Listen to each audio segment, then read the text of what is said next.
नमस्कार, बहुत स्वागत आप सभी का। जी मध्य प्रदेश छत्तीसगढ़ देख रहे हैं आप और आपके साथ मैं हूं कीर्ति दीक्षित। छत्तीसगढ़ में तीसरे यानी आखिरी चरण के लिए वोटिंग जारी है। आखिरी चरण में मतदाताओं के साथ साथ राजनेताओं में भी उत्साह देखा जा रहा है। डिप्टी सीएम अरुण साव ने बिलासपुर में मतदान किया और इस दौरान उन्होंने बीजेपी की जीत का दावा किया है। वहीं रायगढ़ में वित्त मंत्री ओपी चौधरी, कोरिया में स्वास्थ्य मंत्री श्याम बिहारी जायसवाल ने मतदान किया। वहीं पूर्व नेता प्रतिपक्ष नारायण सिंह चंदेल ने जांजगीर तो सूरजपुर में कैबिनेट मंत्री लक्ष्मी राजवाड़े ने वोट डाला है। ये 6 अलग अलग तस्वीरें हम आपको दिखा रहे हैं और अलग अलग तस्वीरों में आप देखिए किस तरह से दिग्गजों की तरफ से मतदान किया गया है।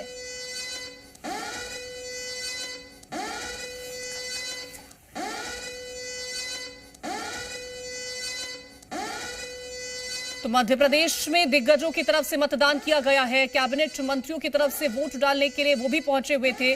माया सिंह की तरफ से वोट डाला गया है। कमल पटेल वोट डालने पहुंचे थे। प्रद्युम्न सिंह तोमर की तरफ से वोट डाला गया। विजय शाह, करण सिंह वर्मा, नारायण सिंह कुशवाहा, ये तमाम कैबिनेट मंत्री और साथ ही पूर्व मंत्री वोट डालने पहुंचे थे। अपने मताधिकार का इस्तेमाल करते हुए नजर आए।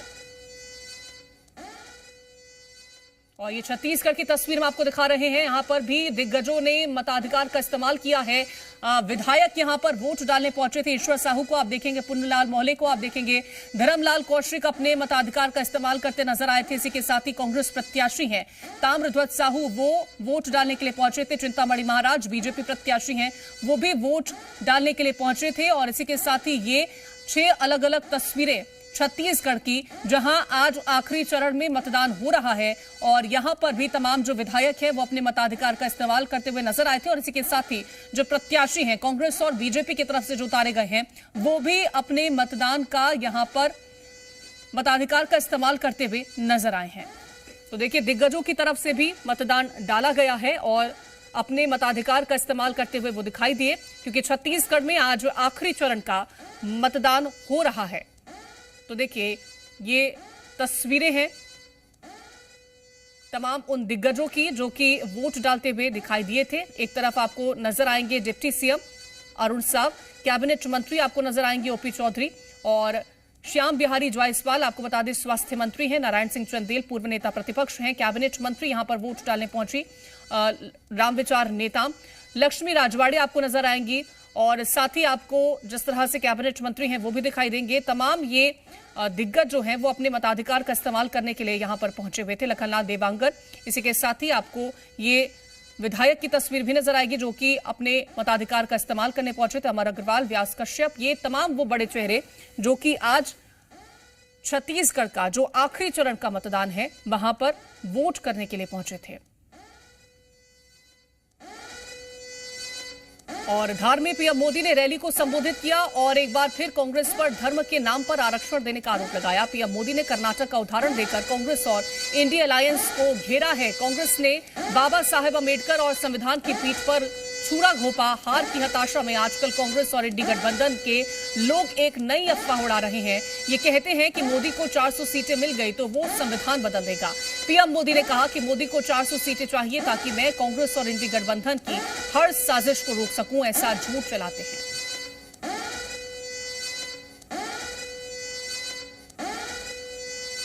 में विपक्ष पस्त पड़ गया था। दूसरे चरण में विपक्ष ध्वस्त हो गया था।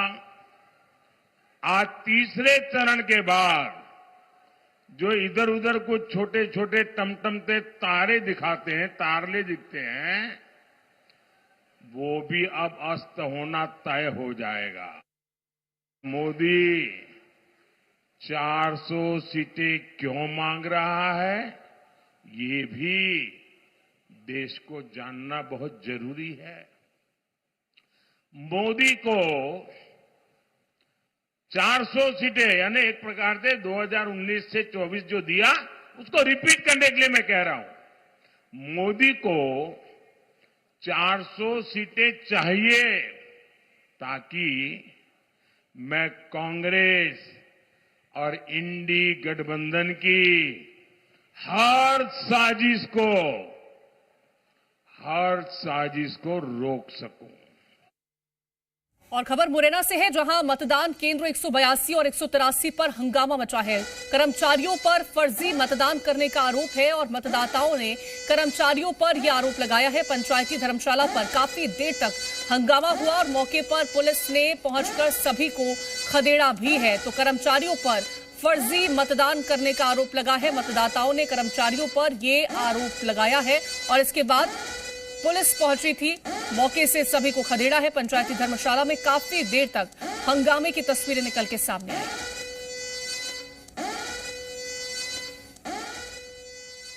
और ज्यादा जानकारी के साथ संवाददाता करतार जुड़ गए हैं। करतार, फर्जी मतदान का आरोप यहां पर लगाते हुए लोग नजर आए हैं और पुलिस पहुंची है, मामले को शांत कराया है। क्या पूरा अपडेट इस मामले को लेकर के? देखिए, शहर का ये पंचायती धर्मशाला इलाका है, जो शहर का मेन इलाका है, वो 182 और 183 पोलिंग क्रमांक है। यहाँ सूचनाएं मिली थी कि यहाँ जो मतदान कर्मी हैं वो फर्जी मतदान करा रहे हैं। इसके बाद जो बसपा समर्थक थे उन लोगों ने यहाँ हंगामा किया, काफी देर तक हंगामा किया, नारेबाजी की। उसके बाद पुलिस फोर्स यहाँ पहुंचता है और पुलिस फोर्स आने के बाद पुलिस ने जितने भी हंगामा करने वाले उपद्रवी टाइप के लोग थे उन सबको यहाँ से खदेड़ दिया। क्योंकि यहाँ अंदर जाके फिर वोटिंग का जो मिलान है वो किया गया। उसमें ये आरोप लगा रहे थे कि 390 वोटिंग है, लेकिन 420 वोट वहाँ डाल दिए हैं। जिसके बाद मिलान किया गया, लेकिन मिलान में ये सही पाया गया कि ये फर्जी मतदान की जो सूचना है वो गलत थी। तो इसके चलते यह रूमर है वो फैलाई गई। काफी देर तक उपद्रव और ऐसी स्थितियां क्रिएट हुई कि माहौल अशांत हुआ और काफी जो मतदाता थे वो भी यहाँ से वापस गए। लेकिन अब स्थितियां निरंतर में है, स्थिति सामान्य है। पुलिस फोर्स बल तैनात कर दिया, जितना भी पुलिस फोर्स है यहाँ आ गया है। आप देख सकते हैं यहाँ पुलिस की तैनातगी, पूरे इलाके में पूरी पुलिस की तैनातगी कर दी गई है। बिल्कुल भी अब किसी भी अप्रिय समाचार की ऐसी स्थिति नहीं है। सुबह से अगर मतदान की बात की जाए, शांतिपूर्ण तरीके से मतदान है। पूरे जो लोकसभा क्षेत्र वहां चल रहा है, कहीं छुटपुट घटनाओं को छोड़कर कहीं ऐसी अप्रिय घटना नहीं आई कि कहीं कोई बड़ी वारदात है। जिन लोगों की तरफ से आरोप लगाया गया फर्जी मतदान को लेकर के, क्या वो किसी पार्टी से जुड़े हुए लोग थे या फिर आम लोग थे? कौन थे वो? इसको लेकर के कोई जानकारी? देखिए, जो आरोप लगा रहे थे वो बसपा समर्थित लोग थे। क्योंकि वो बाजार का इलाका है, रमेश चंद्र गर्ग बीएसपी के प्रत्याशी हैं और उनके समर्थक यहाँ थे। उनका कहना था कि बीजेपी के जो कर्मचारी हैं वो बीजेपी का समर्थन कर रहे हैं और उसके पक्ष में मतदान है वो कर रहे हैं। ये आरोप लगाते हुए काफी देर तक यहाँ हंगामा किया। काफी देर तक यहाँ बिल्कुल ऐसी स्थिति हुआ की स्थिति बनी रही। उसके बाद में पुलिस को सूचना पहुंचती है, पुलिस फोर्स यहाँ आ जाता है। उसके बाद में सबको यहाँ से खदेड़ा जाता है। सब यहाँ से अब बिल्कुल जो बाहर है यहाँ से जा चुके हैं। काफी देर तक ये पूरा जो रस्साकसी है वो चलती रही। अब स्थिति बिल्कुल शांतिपूर्ण है। यहाँ जो मतदान है वो शांति से चल रहा है। किसी प्रकार की ऐसी स्थिति नहीं है कि यहाँ पे कोई वैसी घटना हो। हमारे साथ शहर सीएसपी मुरैना है, उनसे जानेंगे कि आखिर टीआई कोतवाली है, उनसे जानेंगे सर क्या स्थिति है, ओवरऑल क्या स्थिति है सर? नहीं, बिल्कुल शांतिपूर्ण मतदान चल रहा है और सबसे बढ़िया मतदान हो रहा है। किसी प्रकार की कोई गड़बड़ी नहीं है। पोलिंग की थोड़ा सा दिखाएंगे। अब फिलहाल के लिए नहीं देखने को मिल रही, लेकिन अब से थोड़ी ही देर पहले हंगामा यहां पर देखने को मिला था। बहुत शुक्रिया तमाम जानकारी पहुंचाने के लिए करतार आपका। और हमारे साथ खास मेहमान जुड़ गए हैं, वरिष्ठ पत्रकार दिनेश गुप्ता जी। बहुत स्वागत है दिनेश जी आपका। दिनेश जी, अगर हम तीसरे चरण के मतदान को देखें तो पहले 2 चरणों के मुकाबले काफी ज्यादा जनता बाहर निकल रही है, वोट करने पहुंच रही है और इसी के साथ ही वोटिंग परसेंटेज भी बेहतर कहीं ना कहीं निकल के सामने आ रहा है। आप क्या इसके पीछे की वजह मान रहे हैं? 2 चरणों के कम मतदान के बाद राजनीतिक दलों ने जिस तरह कोशिश की कि आगे जो है मतदान का प्रतिशत बढ़े, तो इसमें मेन तो उनकी भूमिका है। दूसरा, चुनाव आयोग ने भी काफी कोशिश की कि मतदान का प्रतिशत बढ़े। लोगों को उन्होंने मोटिवेट भी किया। लोगों को हर मोहल्ले में उन्होंने चुनाव आयोग की टीमें भेजी और अभी भी वो लगातार कोशिश कर रहे हैं कि वो उनकी कोशिश है कि ज्यादा से ज्यादा मतदान हो। जो मध्य प्रदेश में रहा है कि 80% को भी कई जगह वो पार कर जाता था, उसकी वो कोशिश कर रही है। ये तो जो एक सामान्य जो पॉलिटिकल एक्सरसाइज पॉलिटिकल पार्टीज ने की और एडमिनिस्ट्रेटिव लेवल पर हुई। लेकिन आप देखिए कि कई बार ऐसा भी होता है जब राजनीतिक दलों के जो उम्मीदवार हैं वो मजबूत होते हैं तो भी मतदान का प्रतिशत बढ़ता है। क्योंकि तीनों जो भी राजनीतिक दल होते हैं वो कोशिश करते हैं कि उनका जो फॉलोअर्स है वो ज्यादा से ज्यादा बाहर निकले। तो इसका भी नतीजा कई जगह हम देख रहे हैं। यदि विदिशा में मतदान का प्रतिशत बढ़ रहा है तो शिवराज सिंह चौहान जी की अपनी कोशिश है, उनकी लोकप्रियता है। वहां उन्होंने जिस तरह से महिलाओं के बीच में अपने जो है उन्होंने एक प्रचार किया और वो अगर राजगढ़ की बात करते हैं दिनेश जी, राजगढ़ की बात करते हैं तो यहाँ पर जो वोटिंग परसेंटेज भी निकल के सामने आया, 52 के आसपास का वोटिंग परसेंटेज था। तो इसके पीछे की वजह आप क्या मान रहे हैं? मैंने कहा दोनों जो उम्मीदवार हैं मजबूत उम्मीदवार हैं। तो देखिए जो सबसे ज्यादा अलार्मिंग सीट राजगढ़ की है जो भारतीय जनता पार्टी के लिए अलार्मिंग है। तो इसलिए जो भी वहां एफर्ट किए हैं भारतीय जनता पार्टी ने, मुझे लगता है कि ज्यादा एफर्ट किए होंगे, जिसके कारण ये मतदान का प्रतिशत बढ़ा। और दिग्विजय सिंह जी की तरफ से भी कोशिश हुई होगी, क्योंकि उन्होंने उनके लिए भी ये बड़ा प्रतिष्ठापूर्ण चुनाव था। उनको भी पता था कि भारतीय जनता पार्टी किस तरह से लोगों को मोबिलाइज करती है, किस तरह से वोट डलवाती है। तो उनका भी एक टीम वहां है। राजगढ़ लोकसभा क्षेत्र में ऐसा नहीं है कि कांग्रेस के पास लोग कार्यकर्ता नहीं है, नेता नहीं है। उस इलाके में बिल्कुल कार्यकर्ता संपन्न कांग्रेस पार्टी है। तो वहां भी कोशिश हुई होगी। दोनों राजनीतिक दलों ने कोशिश की है। जब फाइनल फिगर होगा तब कुछ किस विधानसभा क्षेत्र में कितना बिल्कुल परसेंट फाइनल गया है, फिगर जो निकल के सामने आएगा वो जरूर इस बात को स्पष्ट कर देगा कि इस बार का जो वोटिंग परसेंटेज बढ़ा है वो किसके लिए फायदा लेकर के पहुंचा है। वंदना जी हमारे साथ जुड़ गए हैं। वंदना त्रिपाठी जी, बहुत स्वागत है वंदना जी आपका। वंदना जी, वोटिंग परसेंटेज को लेकर के हम बातचीत कर रहे हैं। बढ़ा हुआ वोटिंग परसेंटेज क्या खुशी लेकर के आ रहा है बीजेपी के लिए? जी नमस्कार सभी को। सबसे पहले तो मैं जनता से एक अपील करना चाहूंगी, लोकतंत्र का सबसे बड़ा महापर्व चल रहा है। कृपया अपनी आहुति इस यज्ञ में दें, जाएं मतदान करें। लोकतंत्र ने आपको एक बहुत बड़ी शक्ति दी है मत की, तो जाइए उसका प्रयोग करिए, जाकर लोकतंत्र को मजबूत करिए और अपने देश के नागरिक होने का फर्ज निभाइए। अब रही बात वोटिंग परसेंटेज की, तो आपने देखा कि पिछले चरणों की अपेक्षा वोटिंग परसेंटेज बढ़ रहा है और अवश्य चौथे चरण तक अपने चरम पर जाएगा। देखिए पिछले जो 2 चरण थे उसमें जो चुनाव हुए थे वो विंध्य महाकौशल और बुंदेलखंड आदि क्षेत्रों में हुए थे, जहां पर कहीं ना कहीं, और उस समय पे विवाह व्रतबंध आदि की लगनें चल रही थी, कहीं ना कहीं लोग अपने मतदान केंद्रों से दूर थे। और आज कहीं ना कहीं जो विवाह और ये सब चीज़ों से लोग निपट चुके हैं, उसके कारण कहीं मतदान प्रतिशत बढ़ रहा है। आपने देखा कि जो महिला वोटर्स हैं उनकी भी जो वोटिंग परसेंटेज है वो इंक्रीज हुआ है। उसका कारण है, देखिए उसका सबसे बड़ा कारण आज के परिप्रेक्ष्य में अगर हम बात करें तो वो है कांग्रेस पार्टी को खत्म करने का कारण। उसका कारण ये है कि कांग्रेस पार्टी ने जिस प्रकार से महिलाओं का अपमान किया है, महिला विरोधी चरित्र को चरितार्थ किया है, तो महिलाओं ने, आधी आबादी ने ये ठान लिया है कि इस बार कांग्रेस पार्टी को उसकी उचित स्थान तक ले जाना है, उनको सही आईना दिखाना है, उन्हें महिलाओं को अपनी नारी शक्ति क्या होती है ये दिखाना है। ये वही कांग्रेस पार्टी है जो जीतू पटवारी, जिनके प्रदेश अध्यक्ष इतने सम्माननीय पद पर बैठे हुए जीतू पटवारी जी महिलाओं में रस और चाशनी ढूंढने की बात करते हैं। इनके पार्टी के रणदीप सुरजेवाला महिलाओं के अंतर वस्त्रों की बात करते हैं। दिग्विजय सिंह जी आइटम और टंच माल कहकर अपनी ही पार्टी की नेत्रियों को संबोधित करते हैं। राधिका जी का आपने देखा किस प्रकार से उन्होंने कल बताया कि कैसे इन लोगों को शराब ऑफर की जाती थी, किस प्रकार से महिलाओं के साथ अत्याचार होता था।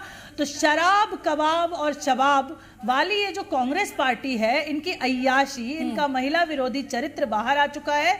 अब जनता इन्हें सही स्थान पर पहुंचा कर रही है। ठीक है, जनता सही स्थान पर पहुंचाएगी, किसको पहुंचाएगी ये जरूर हम देखेंगे। रोशनी यादव जी भी हमारे साथ जुड़ गए हैं। बहुत स्वागत है रोशनी जी आपका। रोशनी जी, अभी आपने सुना होगा वंदना जी की तमाम बातों को, तमाम आरोपों को, क्या कहेंगे उस पर? देखिए, मैं आपके चैनल के माध्यम से पहले तो मेरे सभी मध्य प्रदेश के मतदाताओं को मैं फिर अनुरोध करूंगी कि 5 बजे तक और अच्छी वोटिंग हो और लोकतंत्र के इस महापर्व को और अपनी आवाज को, अपने हकों को वो समझें और मतदान। मैं लौटूंगी रोशनी जी, माफी चाहूंगी, इस वक्त ज्योतिरादित्य सिंधिया क्या कुछ कह रहे हैं वो सुनवाते, फिर लौटूंगी आपके पास। की जनता में, प्रदेश की जनता में और देश की जनता में कि मोदी जी हैं तो मुमकिन है, और उसी का एक तरीके से झलक हमको आज इस मतदान में हमको दिख रहा है। आज मतदान में उत्साह भी देखने को मिल रहा है, पिछले 2 चरणों की अपेक्षा आज ज्यादा मतदान। मुझे पूर्ण आशा है कि चुनाव आयोग ने भी ये आशा अभिलाषा रखी थी कि मतदान बढ़नी चाहिए, तो हम लोग सब उसी में लगे हुए हैं। ज्योतिरादित्य सिंधिया को सुना है, एक बार फिर से चर्चा की ओर लौटते। रोशनी यादव जी, अब अपनी बात को रखिएगा। बिल्कुल, देखिए मतदान की चिंता सभी को है, क्योंकि देश में अच्छा मतदान नहीं होगा और लोगों में दोनों दल ही अगर अपने विश्वास को नहीं बना पाएंगे तो ये बहुत ही गंभीर रूप से चिंता का विषय है। लेकिन मुझे लगता है कि इस बार अगर मतदान बढ़ रहा है तो बहुत ही हर्ष का विषय है, क्योंकि जिस तरीके से चाहे राघवगढ़ वाली सीट को देख लें, राजगढ़ में वहां दिग्विजय सिंह जी एक सामान्य कार्यकर्ता के रूप में लगातार संघर्षरत रहे हैं और घर घर तक कार्यकर्ता, क्योंकि कांग्रेस ने भी अपनी रणनीति में थोड़ा सा बदलाव किया। हमने अपनी कंट्रोल रूम से लगातार जो है कार्यकर्ता मंडलम सेक्टर तक, बूथ तक लोगों को फोन कर करके उनको बहुत उत्साहित किया है कि हमें जो है क्षेत्र में निकलकर वोट करवाना है, बूथ तक पहुंचना है। और मेरी चूंकि मुझे लगता है कि ये मतदान का एक अच्छा वातावरण है और पे डिबेट होनी चाहिए, लेकिन चूंकि बीजेपी का जो चरित्र दर्शाता है हमेशा आरोप प्रत्यारोप और इसी में झूठ पाखंड और ढोंग करके पूरे देश में एक अलग तरीके का माहौल बनाना। अभी मेरी बहन कुछ जो है महिलाओं को लेके बड़ी चर्चा करती है, तो मुझे लगता है कि इनके जो संगठन के प्रोधा कहलाए जाते हैं कैलाश विजयवर्गीय जी, उनके बयानों को इनको देखना चाहिए, दोहरा करके रीटेक कर करके देखना चाहिए। जो वस्त्रों की बात कर रही थी वो हमेशा जो है लड़कियों के महिलाओं के कपड़ों पर उन्होंने कमेंट किए हैं, और ये जो इस इमरती जी के बयान को जो दोहरा रही थी तो इनको 2018 में जाना चाहिए। नरेंद्र सिंह तोमर जी ने जब बीजेपी में ये शामिल हुई थी, उसके बाद जो चुनाव था उसमें नरेंद्र सिंह तोमर जी ने इमरती जी के रश और इस बयान को दोहराया था। वहीं जिस तरीके से आज भारत देश की जो बेटियां, जो गौरव है, सम्मान है, वो आप देखें कि ब्रजभूषण जैसे सांसद को ये हटा नहीं पाए, उस जगह के कारण उनके बेटे को टिकट देते हैं। और शर्म की बात कि कर्नाटक में प्रज्वल रव। ठीक है, रोशनी यादव जी से दोबारा संपर्क साधेंगे, कुछ तकनीकी खामी होगी। एक बार फिर से मैं दिनेश जी के पास शुरू करूंगा, मैं लौटूंगी रोशनी जी आपके पास। दिनेश जी, महिलाओं को लेकर के काफी टिप्पणियां हमने सुनी इस चुनाव में, और महिला विरोधी होने का दावा जो है वो दोनों ही पार्टियां एक दूसरे पर आरोप लगाती हुई नजर आई हैं। इस बार के चुनाव में महिलाओं की जो भूमिका है वो कितनी ज्यादा महत्वपूर्ण होगी, क्योंकि हमने विधानसभा चुनाव में देखा था महिला जो मतदाता थी उन्होंने ही किस्मत तय करी थी। बिल्कुल, देखिए हर चुनाव में महिला वोटर महत्वपूर्ण होती हैं, और ये अभी से नहीं है, हमेशा से महिला वोटर का जो झुकाव है, चाहे वो धार्मिक आधार पर हो या योजनाओं के आधार पर, हम ये देखते हैं ना कि भारतीय जनता पार्टी की तरफ ज्यादा रहता है। पिछले 2 चरणों के चुनाव में ये बात भी सामने आई थी कि महिला वोटर कम बाहर निकला था, तो इसलिए जो पार्टी का वोटर है वो यदि कम बाहर निकलेगा तो भाजपा की चिंता स्वाभाविक बनती है। तो इस बार उन्होंने पूरा फोकस किया है, चाहे वो शिवराज सिंह जी का वोटर हो या नरेंद्र मोदी जी का वोटर हो, अल्टीमेटली वोट तो वो भारतीय जनता पार्टी को देता है। यदि वो वोटर निकलता है जिसमें 75% 80% वोटर यदि भाजपा अपना मानती है तो उसके लिए सीट मजबूत हो जाती है। तो उसकी पूरी जो कि आप लाडली बहना की योजना हो, लाडली लक्ष्मी योजना हो, जो और भी बहुत सारी योजनाएं मध्य प्रदेश में चलती है, तो उसका असर तो है। तो इसलिए पार्टी पूरी कोशिश ये कर रही है कि महिलाओं का वोट ज्यादा से ज्यादा हो, भले ही पुरुष वोट संख्या कम हो, लेकिन महिलाओं का वोट होना चाहिए। ये भाजपा की कोशिश इसमें ज्यादा दिखाई देती है। ठीक है, वंदना जी, कांग्रेस लगातार ये आरोप लगा रही है कि जैसे ही लोकसभा चुनाव खत्म होंगे, संपन्न होंगे, बीजेपी की तरफ से महिलाओं को जो लाडली बहना के तौर पर राशि दी जाती थी उसको आप बंद कर देंगे। और राहुल गांधी ने कहा है कि जो घर की सबसे मेन महिला होगी उसके खातों में अब कांग्रेस पैसे डालेगी अगर वो सत्ता में आती है। क्या मान रही है, महिलाएं किस पर ज्यादा भरोसा करेंगी? देखिए, महिलाओं ने हमेशा अपना भरोसा भारतीय जनता पार्टी को दिखाया है, और भारतीय जनता पार्टी सिर्फ कहती नहीं है, कांग्रेस की तरह करके दिखाती है। आपने देखा मध्य प्रदेश में एक जमाने में क्या जेंडर रेशो था, आज 938 गर्ल्स इज टू 1000 बॉयज पर हम आ गए हैं। और एक जमाना था जब शिवराज जी मुख्यमंत्री थे जहां ज्यादा बेटियों ने जन्म लिया था बेटों की अपेक्षा।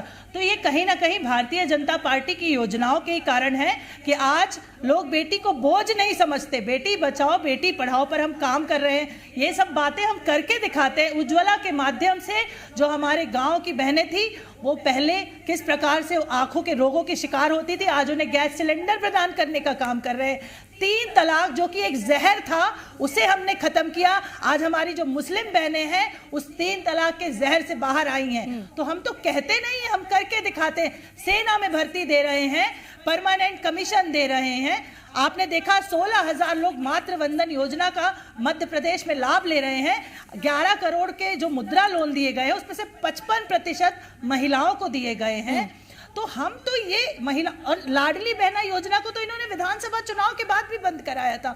हमने तो योजना नहीं बंद करी, योजना आज भी चल रही है, बल्कि उसमें एड ऑन्स हो रहे हैं। लाडली बहना आवास योजना, लाडली बहना उज्ज्वला योजना। तो कांग्रेस पार्टी को कहने दीजिए कि हम आरोप प्रत्यारोप लगाते हैं। हम सबका साथ, सबका विकास, सबका विश्वास करने वाली पार्टी है। चाहे वो हमारी महिलाएं हो, हमारे युवा हो, हमारे बुजुर्ग हो, सबके लिए हम कार्य करते हैं। और इसीलिए बार बार जनादेश के रूप में जनता हमें ठीक है, जनता आपको स्वीकार करती है, लेकिन 24 में जनता किसको स्वीकार करती है, इसको लेकर के जनता घरों से बाहर निकल रही है, वोट डाल रही है।